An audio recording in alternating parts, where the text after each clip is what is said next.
നിസ്കരിക്കാൻ തോന്നുന്നില്ല, മനസ്സിൽ മടി വരികയാണ്.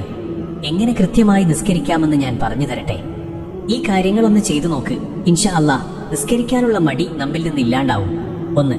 ബാങ്ക് കൊടുക്കുന്ന സമയം നമ്മൾക്ക് തോന്നും ഇനിയിപ്പോ നിസ്കാരം പിന്നെ ആക്കാമെന്ന്.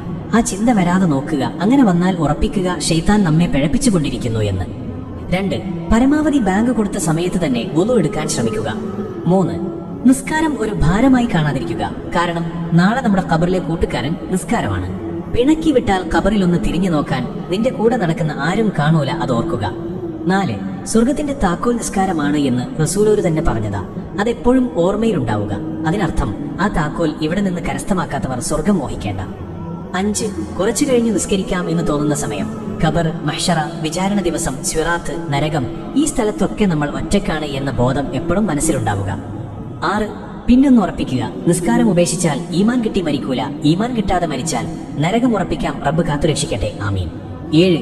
എപ്പോഴും ഓർമ്മയിലുണ്ടാവുക, ഈ വഖത്ത് ഒഴിവാക്കിയാൽ ഒരുപക്ഷെ അടുത്ത വഖത്ത് ഒഴിവാക്കാൻ നീ ഉണ്ടാവില്ല എന്ന്. നിസ്കാരം ഒഴിവാക്കുന്നവർക്ക് ആയുസ് കുറയും, ദാഹിച്ചു മരിക്കും, ഖബറിൽ തീ നിറക്കപ്പെടും, സ്വർഗത്തിന്റെ വാസന പോലും കിട്ടില്ല. 8. എപ്പോ നിസ്കാരം ഒഴിവാക്കണം തോന്നുമ്പോഴും ഓർത്തോ, നീ നിസ്കാരം ഒഴിവാക്കി സമ്പാദിക്കുന്നതൊന്നും നിനക്ക് ഉപകാരപ്പെടില്ല, നഷ്ടങ്ങളല്ലാതെ. 9. റബ്ബിനോട് ഇടക്ക് ദുആ ചെയ്യുക, മനസ്സ് നന്നാക്കി തരാനും നിസ്കാരത്തിൽ കൂടുതൽ ശ്രദ്ധ കിട്ടാനും. 10. ആയത്തുൽ കുർസി ഓതുക. ഇപ്പൊ നിസ്കരിക്കണ്ട, പിന്നെ നിസ്കരിക്കാമെന്ന് തോന്നുന്ന സമയമൊക്കെ ശൈത്താന്റെ കെണിയിൽ നിന്നും രക്ഷിക്കും. 11. എപ്പോഴും ഓർക്കുക, നിസ്കാരം അത് ഏതൊരു കാര്യത്തിന്റെയും അടിത്തറയാണ്. ആ അടിത്തറയില്ലെങ്കിൽ ജീവിതം തകിടം മറിയും. 12. ദിവസവും ഒരു 10 വട്ടമെങ്കിലും സ്വലാത്തുൽ ഫാത്തിഹ പതിവാക്കുക. ഇത് മനസ്സിന് നന്നാക്കും. ഇങ്ങനെയൊന്ന് ചെയ്തു നോക്ക്, ശരിയാവും ഇൻഷാ അല്ലാഹ്. മറ്റുള്ളവർക്കും ഇത് അയച്ചു കൊടുക്കണേ ഹബീബേ. ചിലപ്പോൾ നിങ്ങൾ കാരണം അവരും നന്നായാലോ, നിങ്ങൾക്കും അതിന്റെ പ്രതിഫലം കിട്ടില്ലേ? അള്ളാഹു നമ്മുടെ അമലുകളെല്ലാം സ്വീകരിക്കട്ടെ, ആമീൻ യാ റബ്ബൽ ആലമീൻ.